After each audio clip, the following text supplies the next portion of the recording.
Hello प्यारे बच्चों, स्वागत है आप सभी को अपने प्यारे यूट्यूब चैनल ज्ञान की दुनिया ऑनलाइन क्लासेस में। देखिए, आज की इस क्लास में हम लोग कक्षा 10वीं के जीव विज्ञान के अध्ययन 1 अर्थात चैप्टर 1 के जिसका नाम है जैव प्रक्रम, उसके एक छोटा सा भाग है पोषण। उसके हम लोग ऑल सब्जेक्टिव को इस क्लास में देखेंगे। देखिए, अति लघु उत्तरीय प्रश्न और लघु उत्तरीय प्रश्न तथा दीर्घ उत्तरीय प्रश्न सभी को देखेंगे, अर्थात ऑल सब्जेक्टिव क्वेश्चन को देखेंगे। देखिए, इस क्लास से आपके बोर्ड एग्जाम में एक क्वेश्चन जरूर रहेगा। पूरे बायोलॉजी में से 4 क्वेश्चन पूछा जाता है, लेकिन इस क्लास से आप लोग के बोर्ड एग्जाम में एक क्वेश्चन जरूर रहेगा। देखिए, और दीर्घ उत्तरीय में भी एक क्वेश्चन रह सकता है। देखिए, ये सब PDF लेना चाहते हैं तो व्हाट्सअप ग्रुप में जुड़ जाइए, लिंक डिस्क्रिप्शन में दिया हुआ है।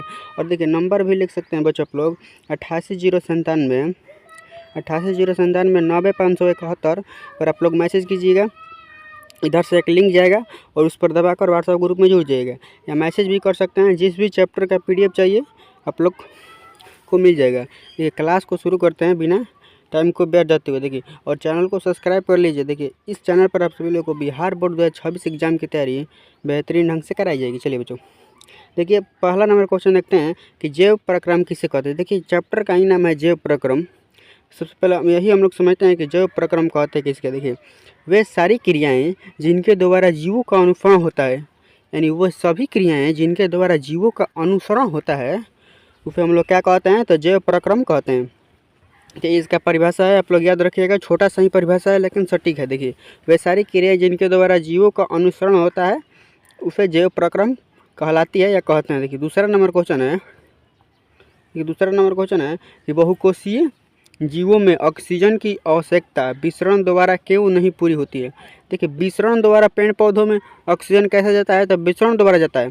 लेकिन जो बहुकोषीय होते हैं, अर्थात हम लोग क्या है, तो बहुकोषीय हैं। तो देखिए, बहुकोषीय जीवों में ऑक्सीजन की आवश्यकता जो है वो विसरण के द्वारा क्यों नहीं पूरी होती है। इसके आंसर देखते हैं। देखिए, इसका आंसर यहाँ पर लिखा हुआ है बहुकोषीय जीवों में। देखिए, बहुकोषीय जीवों में जीवों का शरीर के अंग जटिल होता है। देखिए, बहुकोषीय जीव जो होते हैं उनका शरीर का अंग जटिल होता है तथा सारी कोशिकाएं सीधे पर्यावरण के संपर्क में नहीं होती है। और जो सभी कोशिकाएं होती है सीधे पर्यावरण के संपर्क में नहीं होती है, कुछ अंदर भी होती है। इसी कारण ऑक्सीजन आपूर्ति विसरण द्वारा संभव नहीं है, और ऑक्सीजन का आपूर्ति विसरण द्वारा संभव नहीं है। यही इसका कारण है। देखिए, तो इसे आप लोग समझिएगा। तीसरा नंबर क्वेश्चन है कि जीवों में पोषण की प्रमुख 2 विधियाँ कौन कौन सी है। देखिए, जीवों में पोषण की प्रमुख 2 विधि हैं। वो कौन कौन सी विधि है, तो पहला विधि है जिसे स्वपोषण कहते हैं, जो पेड़ पौधों में होती है। और दूसरा है पर पोषण, जो हम लोगों में होती है, या अर्थात और भी जीवों में होती है। देखिए, पर पोषण का भी 3 भाग होता है, इसे आप लोग याद रखिएगा। स्वपोषण और पर पोषण 2 प्रकार की स्व पोषण की विधि होती है। चलिए आगे क्वेश्चन देखते हैं। देखिए, ये अति लघु उत्तरीय है, इसीलिए छोटा छोटा क्वेश्चन है। दीर्घ भी देखेंगे हम लोग। देखिए, 4 नंबर क्वेश्चन है कि हरे पौधे में किस प्रकार का पोषण पाया जाता है। देखिए, हरे पौधे में पोषण स्वपोषण प्रकार का पोषण पाया जाता है। देखिए, हरे जो पौधे वो स्वपोषण करते हैं, तो ये इसका आंसर हो गया कि हरे पौधों में स्वपोषण पाया जाता है। ये 5 नंबर क्वेश्चन है कि जंतुओं में पोषण की कौन सी विधि पाई जाती है। देखिए, जंतुओं में पोषण की पर पोषण की विधि पाई जाती है। इसका राइट आंसर हो जाएगा क्या, इसका आंसर हो जाएगा, छोटा सा आंसर है क्योंकि ये अति लघु उत्तरीय प्रश्न। देखिए, जंतुओं में पर पोषण की विधि पाई जाती है, इसका एक लाइन में आंसर देना है आप लोगों का। चलिए आगे 6 नंबर क्वेश्चन देखते हैं। देखिए, 6 नंबर क्वेश्चन है कि 3 प्रकार की पर पोषण विधियों का नाम लिखें। देखिए, पर पोषण 3 प्रकार का होता है, उन तीनों का नाम लिखना है। देखिए, पहला है मृतोजीवी पोषण, उसके बाद दूसरा है परजीवी पोषण, और तीसरा है प्राणिसम पोषण। तो ये आप लोग हो गया। चलिए आगे देखते हैं 7 नंबर क्वेश्चन।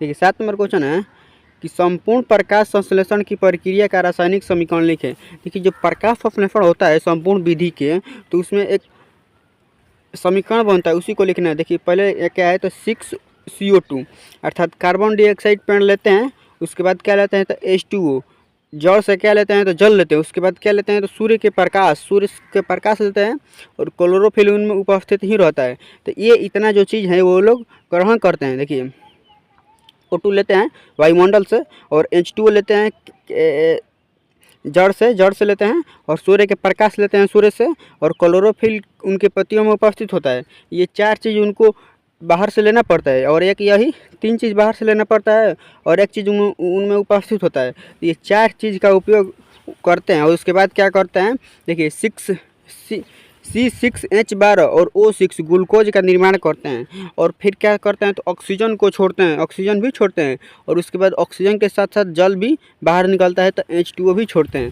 तो ये आप लोग समझिए, इतना चीज़ का उपयोग होता है, तो ये इतना चीज़ उनके श्वसन का अंतिम उत्पाद होता है। तो ये आप लोग समझ गए। चलिए आगे क्वेश्चन देखते हैं 8 नंबर क्वेश्चन है कि प्रकाश संश्लेषण की प्रक्रिया में उत्पाद के रूप में बनता है।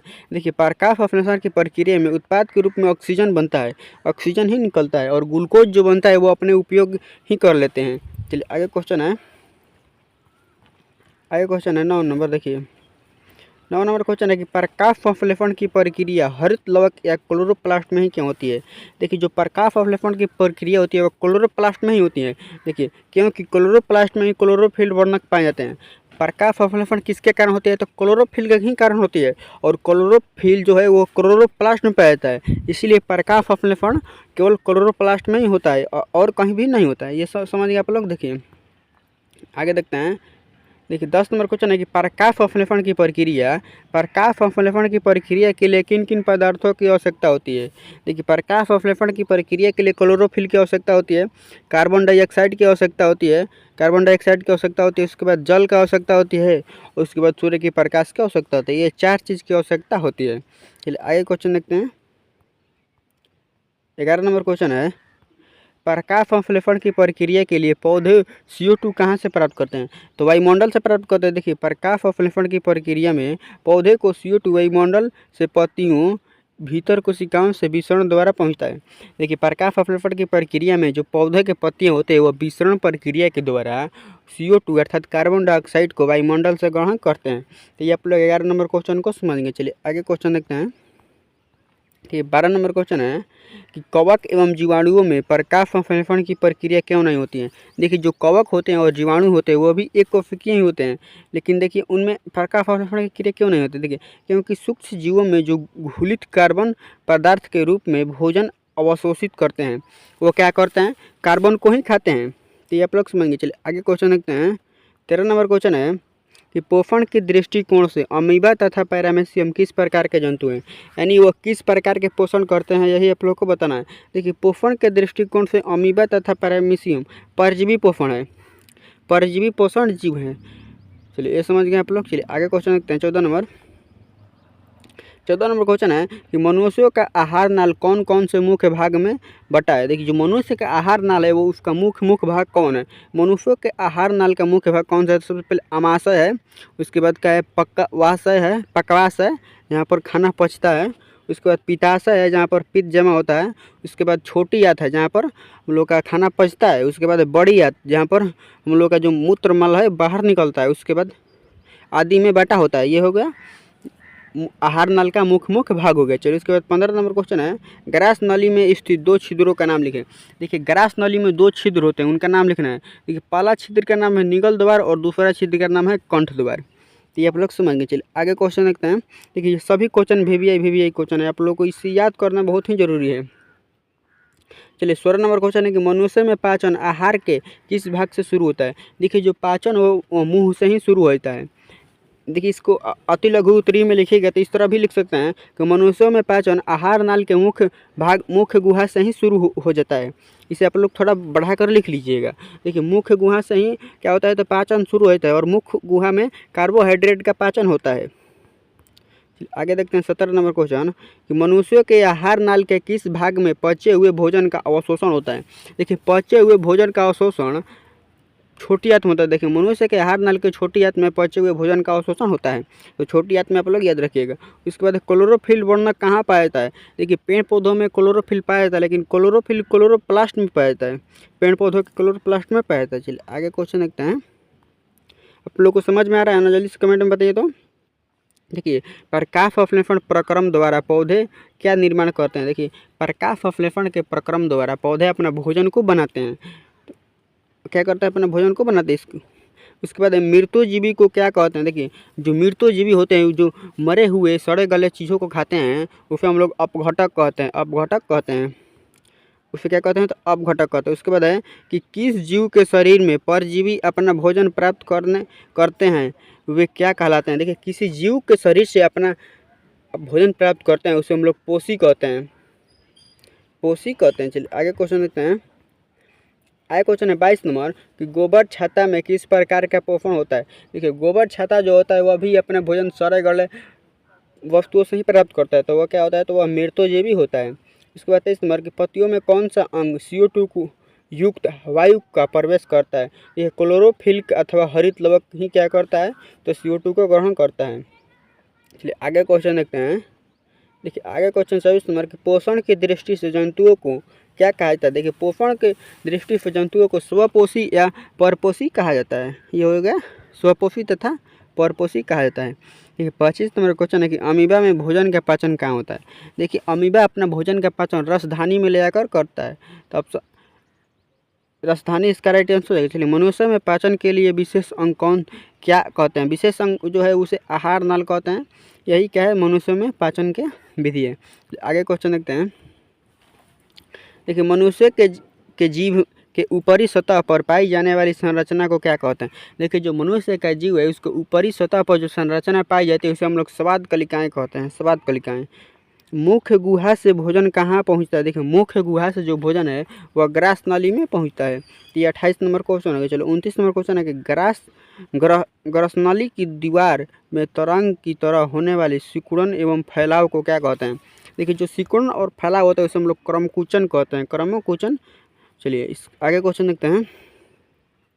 आगे क्वेश्चन 30 नंबर कि भोजन में मौजूद प्रोटीन को प्रोटोन में कौन सा एंजाइम परिवर्तित करता है। तो पेप्सिन एंजाइम परिवर्तित करता है।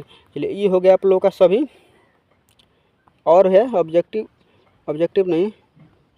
देखिए 31 नंबर क्वेश्चन देखते हैं। 31 नंबर क्वेश्चन है कि आहार नाल के सबसे लंबे भाग को क्या कहते हैं।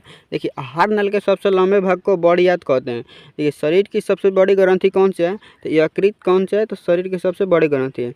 पाचन की क्रिया कहाँ पूर्ण होती है, तो रेक्टम में पाचन की क्रिया पूर्ण रूप से पूर्ण होती है। आगे क्वेश्चन है कि छोटी आंत एवं बड़ी आंत के जोड़े पर अवस्थित नली को क्या कहते हैं, तो सीकम कहते हैं, सीकम। अपचा भोजन अवस्थित तौर पर कहाँ संचालित करता है, तो रेक्टम में करता है। ये हो गया आप लोगों का 35 जो क्वेश्चन था। ये 35 क्वेश्चन क्या है आप लोगों का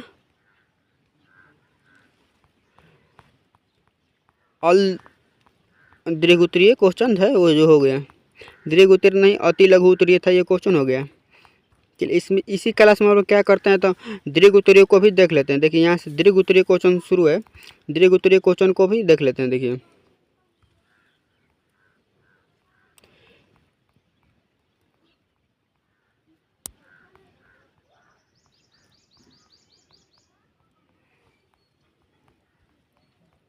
देखिए दीर्घ उत्तरीय क्वेश्चन बहुत ज़्यादा है। इस क्लास में हम लोग देखेंगे तो यह क्लास बहुत ही बड़ा लंबा हो जाएगा। तो मैं ऐसा चाहता हूँ कि यह क्लास इसे अगले क्लास में हम लोग देख लेंगे। इसको हम अगले क्लास में देखेंगे। चलिए छोड़िए, यहीं पर होगा ये सब आप लोग का। ये पे आप लोग याद रख लीजिएगा। देखिए 30-35 को जो क्वेश्चन है इसे आप लोग याद रखिएगा। यहाँ से ज़रूर पूछा जाता है, यहाँ से ऑब्जेक्टिव भी बनता है, तो इसे आप लोग याद रखिएगा और PDF ले लीजिएगा। देखिए PDF ले लीजिएगा 88,097 और 90,571। ये आप लोग इस पर मैसेज कीजिएगा, एक लिंक जाएगा और दबा कर वहाँ से व्हाट्सएप ग्रुप में जुड़ सकते हैं। तो ये PDF आप लोग ले लीजिएगा। और अगले क्लास में क्या करेंगे, तो इसके हम लोग अल दीर्घ उत्तरीय को देख लेंगे और उसके बाद चैप्टर 2 के सब्जेक्टिव को देखेंगे।